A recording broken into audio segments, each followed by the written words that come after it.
బాగా వాష్ చేసుకొని ఇలా మనం కట్ చేసుకోవాలి.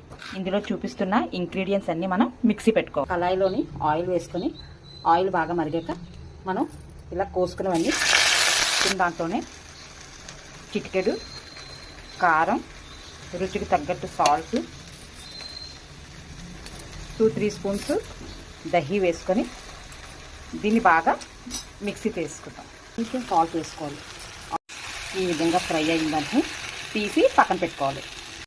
అదే కళాయిలోని ఆయిల్ వేసుకున్న తర్వాత 2 బిర్యానీ ఆకులు వేసుకోవాలి. మనం మిక్సీ పట్టుకున్న మిశ్రమాన్ని అంతా వేసుకోవాలి. స్పూను షుగర్ వేసుకోండి, జస్ట్ టేస్ట్ కోసం మాత్రమే.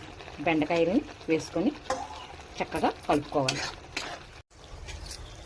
మధ్యలో ఇలా కలుపుతూ ఉండాలి. ఈ మసాలా అంతా ఈ బెండకాయల్లోని కొంచెం వాటర్ వేసుకుందాం. జస్ట్ చిన్న గ్లాస్తో 8 మినిట్స్ ఉడకనిద్దాం. కర్రీ రెడీ అయిపోయింది.